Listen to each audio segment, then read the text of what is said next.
ओम शांति। आज की तारीख है 28 अप्रैल 2015। साकार महावाक्य। बाबा कहते, मीठे बच्चे, तुम्हारा ये मोस्ट वैल्यूबल समय है। इसमें तुम बाप के पूरे पूरे मददगार बनो। मददगार बच्चे ही ऊंच पद पाते हैं। आज का प्रश्न, सर्विसेबल बच्चे कौन सी बहानेबाजी नहीं कर सकते हैं? उत्तर, सर्विसेबल बच्चे ये बहाना नहीं करेंगे कि बाबा यहाँ गर्मी है, यहाँ ठंडी है, इसलिए हम सर्विस नहीं कर सकते हैं। थोड़ी गर्मी हुई या ठंडी पड़ी तो नाजुक नहीं बनना है। ऐसे नहीं, हम तो सहन ही नहीं कर सकते हैं। इस दुखधाम में दुख सुख, गर्मी सर्दी, निंदा स्तुति सब सहन करना है। बहानेबाजी नहीं करनी है। आज का गीत है, धीरज धर मनुआ, सुख के दिन आए के आए। ओम शांति। बच्चे ही जानते हैं कि सुख और दुख किसको कहा जाता है। इस जीवन में सुख कब मिलता है और दुख कब मिलता है, सो सिर्फ तुम ब्राह्मण ही नंबरवार पुरुषार्थ अनुसार जानते हो कि इस जीवन में सुख कब मिलता है, दुख कब मिलता है। ये बात तुम ब्राह्मण ही नंबरवार पुरुषार्थ अनुसार जानते हो। ये है ही दुख की दुनिया। इनमें थोड़ा टाइम के लिए दुख सुख, स्तुति निंदा सब कुछ सहन करना पड़ता है। इन सब से पार होना है। कोई को थोड़ी गर्मी लगती तो कहते हम ठंडी में रहें। कोई को थोड़ी गर्मी लगती है तो कहते हैं कि हम ठंडी में रहें। अब बच्चों को तो गर्मी में अथवा ठंडी में सर्विस करनी है ना। इस समय ये थोड़ा बहुत दुख भी हो तो नई बात नहीं, ये है ही दुखधाम। अब तुम बच्चों को सुखधाम में जाने लिए पूरा पुरुषार्थ करना है। ये तो तुम्हारा मोस्ट वैल्यूबल समय है। इसमें बहाना चल ना सके। बाबा सर्विसेबल बच्चों के लिए कहते हैं, जो सर्विस जानते ही नहीं वह तो कोई काम के नहीं। जो सर्विस जानते ही नहीं वह तो कोई काम के नहीं। यहाँ बाप आए हैं भारत को तो क्या, विश्व को सुखधाम बनाने। तो ब्राह्मण बच्चों को ही बाप का मददगार बनना है। क्या बनना है? मददगार। बाप आया हुआ है तो उनकी मत पर चलना चाहिए। भारत जो स्वर्ग था सो अब नर्क है, उनको फिर स्वर्ग बनाना है। यह भी अब मालूम पड़ा है। सतयुग में इन पवित्र राजाओं का राज्य था, बहुत सुखी थे। फिर अपवित्र राजाएं भी बनते हैं। ईश्वर अर्थ दान पुण्य करने से तो उनको भी ताकत मिलती है। अभी तो है ही प्रजा का राज्य, लेकिन ये कोई भारत की सेवा नहीं कर सकते। भारत की अथवा दुनिया की सेवा तो एक बेहद का बाप ही करते हैं। अब बाप बच्चों को कहते हैं, मीठे बच्चे, अब हमारे साथ मददगार बनो। क्या कहते हैं? मीठे बच्चे, अब हमारे साथ मददगार बनो। कितना प्यार से समझाते हैं। देही अभिमानी बच्चे समझते हैं, देह अभिमानी क्या मदद कर सकेंगे, क्योंकि माया की जंजीरों में फंसे हुए हैं। अब बाप ने डायरेक्शन दिया है कि सबको माया की जंजीरों से, गुरुओं की जंजीरों से छुड़ाओ। तुम्हारा धंधा ही यह है। बाप कहते हैं, मेरे जो अच्छे मददगार बनेंगे पद भी वह पाएंगे। बाप खुद सम्मुख कहते हैं, मैं जो हूँ, जैसा हूँ, साधारण होने के कारण मुझे पूरा नहीं जानते। मैं जो हूँ, जैसा हूँ, साधारण होने के कारण मुझे पूरा नहीं जानते हैं। बाप हमको विश्व का मालिक बनाते हैं, ये नहीं जानते। ये लक्ष्मी नारायण विश्व के मालिक थे, ये भी किसको पता नहीं है। अभी तुम समझते हो कि कैसे इन्होंने राज्य पाया, फिर कैसे गवाया। मनुष्यों की तो बिल्कुल ही तुच्छ बुद्धि है। अब बाप आए हैं सबकी बुद्धि का ताला खोलने, पत्थर बुद्धि से पारस बुद्धि बनाने। बाबा कहते हैं अब मददगार बनो। क्या करो? मददगार बनो। मुसलमान लोग खुदाई खिदमतगार कहते हैं, परंतु वे तो मददगार बनते ही नहीं। खुदा आकर जिनको पावन बनाते हैं उनको ही कहते कि अब औरों को आप समान बनाओ, श्रीमत पर चलो। बाप आई हैं पावन स्वर्गवासी बनाने। तुम ब्राह्मण बच्चे जानते हो यह है मृत्युलोक। बैठे बैठे अचानक मृत्यु होती रहती है, तो क्यों ना हम पहले से ही मेहनत कर बाप से पूरा वर्षा ले, अपना भविष्य जीवन बना लेवे। मनुष्यों की जब वानप्रस्थ अवस्था होती है तो समझते हैं अब भक्ति में लग जाएं।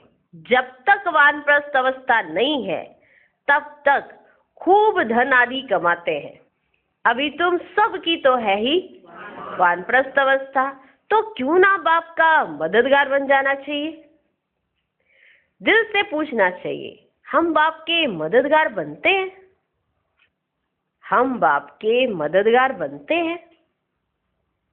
पूछना चाहिए अपने दिल से, बनते हैं मददगार? दिल से पूछना चाहिए, हम बाप के मददगार बनते हैं?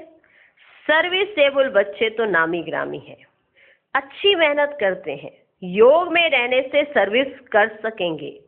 याद की ताकत से ही सारी दुनिया को पवित्र बनाना है। सारे विश्व को तुम पावन बनाने के निमित्त बने हुए हो। तुम्हारे लिए फिर पवित्र दुनिया भी जरूर चाहिए, इसलिए पतित दुनिया का विनाश होना है। अभी सबको यही बताते रहो कि देह अभिमान छोड़ो, देह अभिमान छोड़ो। ये जो झूठा अहंकार है ना इंसान को अपना, इसको छोड़ना चाहिए। मददगार बाप के बनना चाहिए। देह अभिमान छोड़ो, एक बाप को ही याद करो, वही पतित पावन है। सभी याद भी उनको करते हैं।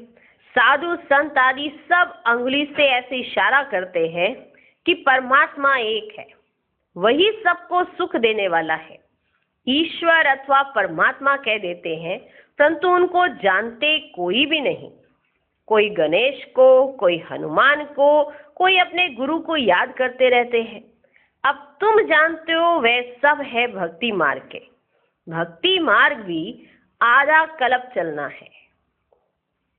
कितना? भक्ति मार्ग भी आधा कल्प चलना है। बड़े बड़े ऋषि मुनि सब नेति नेति करते आए हैं। रचता और रचना को हम नहीं जानते। बाप कहते हैं वे त्रिकालदर्शी तो है नहीं। बीज रूप ज्ञान का सागर तो एक ही है। वे आते भी हैं भारत में, शिव जयंती भी मनाते हैं और गीता जयंती भी मनाते हैं। तो कृष्ण को याद करते हैं, शिव को तो जानते ही नहीं। शिव बाबा कहते हैं पतित पावन ज्ञान का सागर तो मैं हूं। कृष्ण के लिए तो कह ना सके। गीता का भगवान कौन? ये बहुत अच्छा चित्र है। बाप ये चित्र आदि सब बनवाते हैं बच्चों के ही कल्याण लिए। शिव बाबा की महिमा तो कंप्लीट लिखनी है, सारा मदार इन पर है। ऊपर से जो भी आते हैं वे पवित्र ही हैं। पवित्र बनने बिगर कोई जा ना सके। मुख्य बात है पवित्र बनने की। वह है ही पवित्र धाम जहाँ सभी आत्माएं रहती हैं। यहाँ तुम पाठ बजाते बजाते पतित बने हो। जो सबसे जास्ती पावन वही फिर पतित बने हैं। देवी देवता धर्म का नामो निशानी गुम हो गया है। देवता धर्म बदल हिंदू धर्म नाम रख दिया है। तुम ही स्वर्ग का राज्य लेते हो और फिर गवाते हो। हार और जीत का खेल है। माया से हारे हार है, माया से जीते जीत है। मनुष्य तो रावण का कितना बड़ा चित्र कितना खर्चा कर बनाते हैं, फिर एक ही दिन में खल्लास कर देते हैं। दुश्मन है ना। लेकिन यह तो गुड़ियों का खेल हो गया। शिव बाबा का भी चित्र बनाए, पूजा कर फिर तोड़ डालते हैं। देवियों के चित्र भी ऐसे बनाए फिर जाकर डुबोते हैं। कुछ भी समझते नहीं। अब तुम बच्चे बेहद की हिस्ट्री ज्योग्राफी को जानते हो कि ये दुनिया का चक्र कैसे फिरता है। सतयुग त्रेता का किसको भी पता ही नहीं है। देवताओं के चित्र भी गलानी के बना दिए हैं। बाप समझाते मीठे बच्चे, विश्व का मालिक बनने के लिए बाप ने तुम्हें जो परहेज बताई है वह परहेज करो। विश्व का मालिक बनने के लिए बाप ने तुम्हें जो परहेज बताई है वह परहेज करो। याद में रहकर भोजन बनाओ, योग में रहकर खाओ। जो परहेज बाप ने बताई है वो परहेज करो। याद में रहकर भोजन बनाओ, योग में रहकर खाओ। बाप खुद कहते हैं मुझे याद करो, तो तुम विश्व के मालिक फिर से बन जाएंगे। फिर से बन जाएंगे क्या? विश्व के मालिक। बाप भी फिर से आया हुआ है। अब विश्व का मालिक पूरा बनना है। Follow father mother. सिर्फ फादर तो हो नहीं सकता। सन्यासी लोग कहते हैं हम सब फादर हैं, आत्मा सो परमात्मा है, वह तो रोंग हो जाता है। यहाँ मदर फादर दोनों पुरुषार्थ करते हैं। फॉलो फादर मदर, ये अक्षर भी यहाँ के हैं। अभी तुम जानते हो जो विश्व के मालिक थे, पवित्र थे, अब वे अपवित्र हैं, फिर से पवित्र बन रहे हैं। हम भी उनकी श्रीमत पर चल ये पद प्राप्त करते हैं। वे इन द्वारा डायरेक्शन देते हैं, उस पर चलना है। फॉलो नहीं करते तो सिर्फ बाबा बाबा कह मुख मीठा करते हैं। अगर पूरा फॉलो नहीं करते बाबा को तो सिर्फ बाबा बाबा कहकर अपना मुख मीठा करते हैं। फॉलो करने वाले को ही सपूत बच्चे कहेंगे ना। जानते हो, मम्मा बाबा को फॉलो करने से हम राजाई में जाएंगे। ये समझ की बात है। बाप सिर्फ कहते हैं मुझे याद करो तो विक्रम विनाश हो, बस।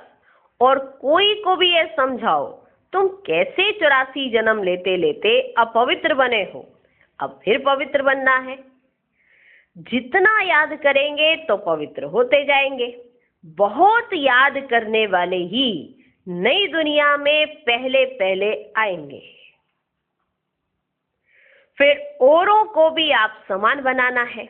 प्रदर्शनी में बाबा मम्मा समझाने लिए जा नहीं सकते। बाहर से कोई बड़ा आदमी आता है तो कितने ढेर मनुष्य जाते हैं उनको देखने के लिए कि ये कौन आया है। बड़ा आदमी आया तो बहुत सारे मनुष्य जाने लगते हैं वहां पे। तो बाबा कहते फिर उनको देखने के लिए बहुत सारे मनुष्य आते हैं कि ये कौन आया है, ये तो कितना गुप्त है, ये तो कितना गुप्त है। बाप कहते मैं इस ब्रह्मा तन से बोलता हूं, मैं ही इस बच्चे का रिस्पॉन्सिबल हूं। तुम हमेशा समझो शिव बाबा बोलते हैं, वे पढ़ाते हैं। तुमको शिव बाबा को ही देखना है, इनको नहीं देखना है। अपने को आत्मा समझो और परमात्मा बाप को याद करो। हम आत्मा है, आत्मा में सारा पाठ भरा हुआ है। ये नॉलेज बुद्धि में चक्र लगानी चाहिए। कहाँ? बुद्धि में। सिर्फ दुनियावी बातें ही बुद्धि में होंगी तो गोया कुछ नहीं जानते, बिल्कुल ही बदतर है। परंतु ऐसे ऐसे का भी कल्याण तो करना ही है।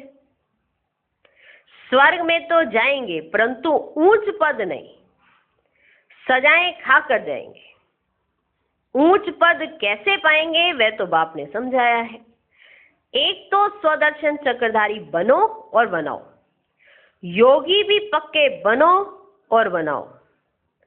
बाप कहते मुझे याद करो, तुम फिर कहते बाबा हम भूल जाते हैं।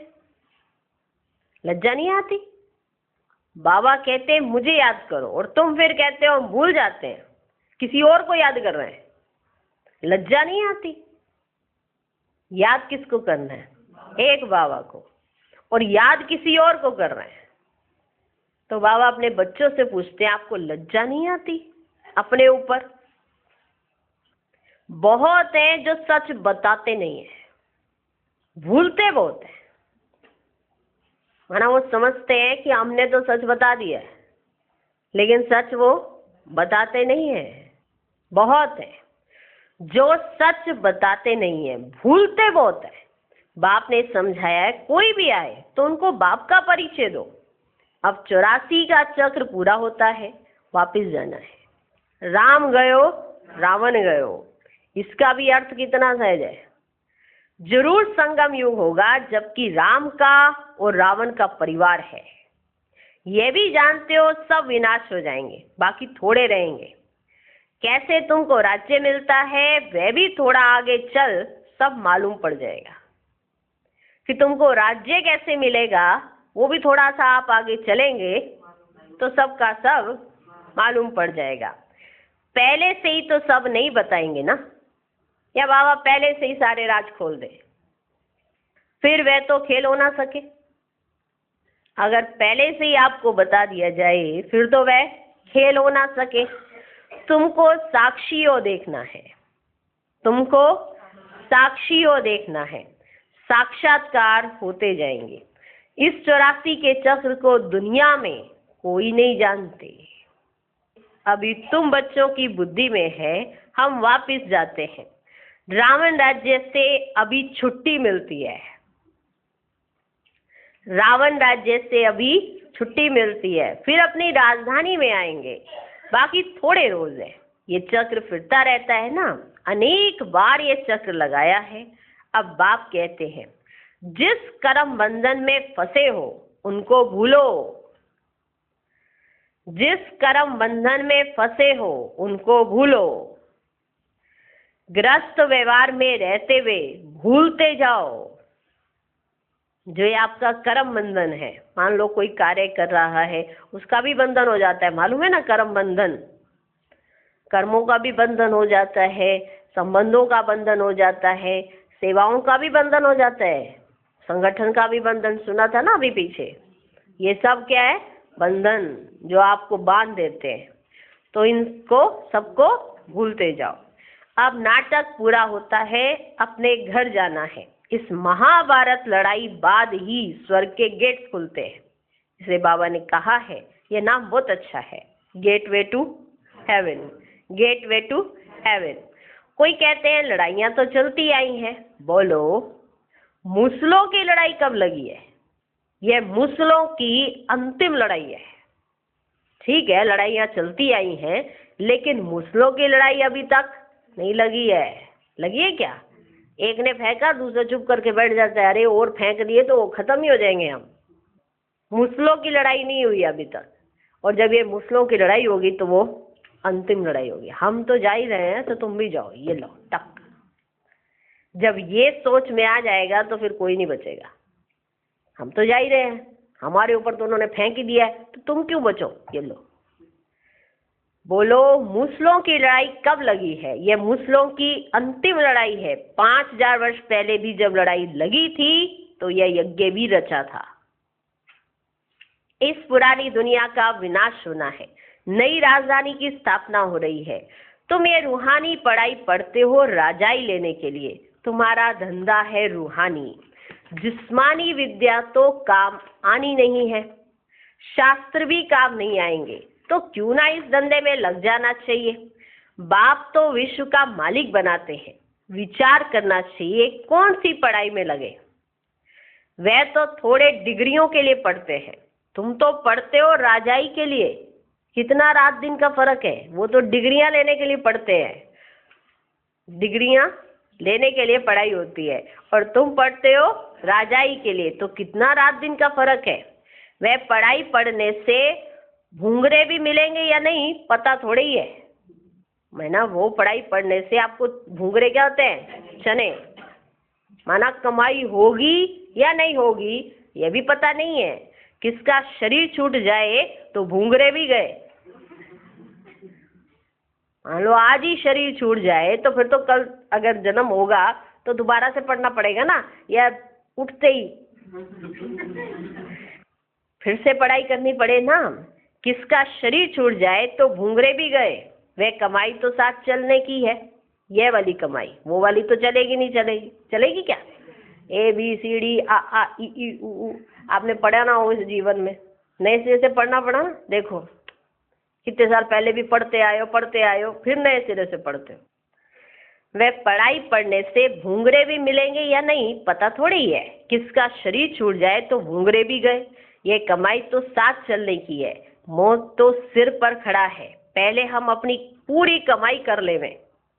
ये कमाई करते करते दुनिया ही विनाश हो जाएगी, तुम्हारी पढ़ाई पूरी होगी तब ही विनाश होगा।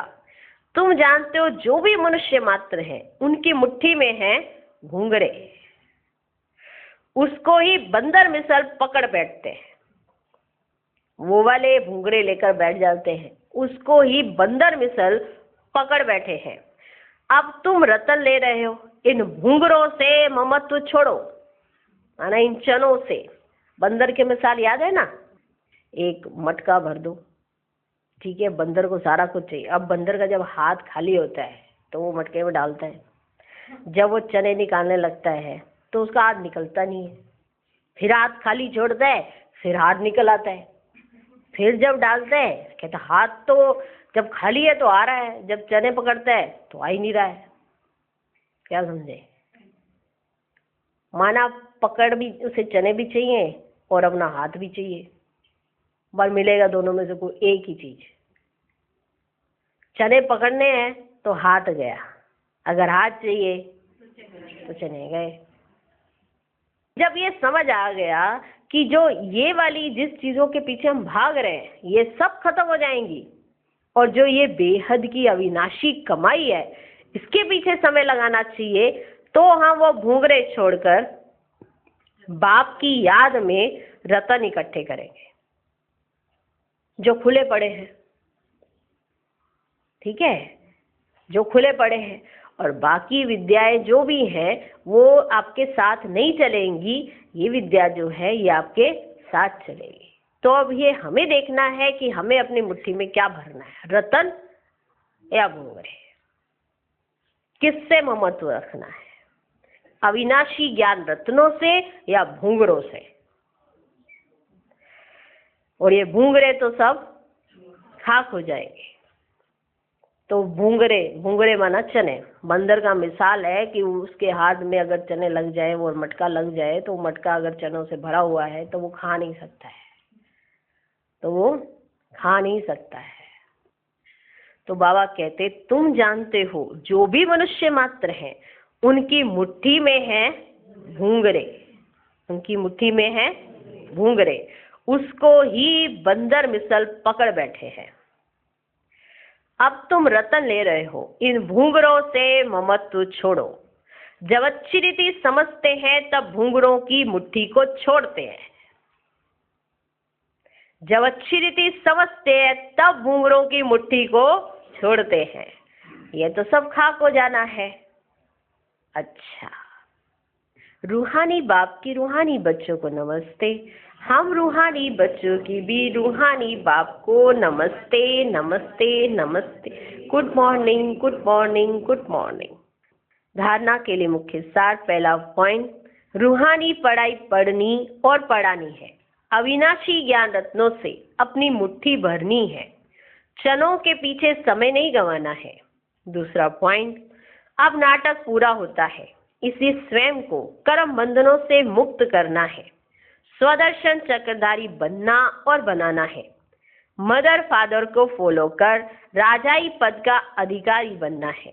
आज का वरदान, एक मत और एक रस अवस्था द्वारा धरनी को फलदायक बनाने वाले हिम्मतवान भव। जब आप बच्चे हिम्मतवान बनकर संगठन में एक मत और एक रस अवस्था में रहते व एक ही कार्य में लग जाते हो तो स्वयं भी सदा प्रफुल्लित रहते और धरनी को भी फलदायक बनाते हो। जैसे आजकल साइंस द्वारा अभी अभी बीज डाला, अभी अभी फल मिला, ऐसे ही साइलेंस के बल से सहज और तीव्र गति से प्रत्यक्षता देखेंगे।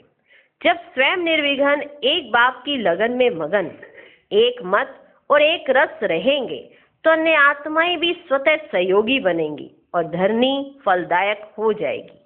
आज का स्लोगन, जो अभिमान को शांत समझ लेते वे निर्माण नहीं रह सकते। ओम शांति।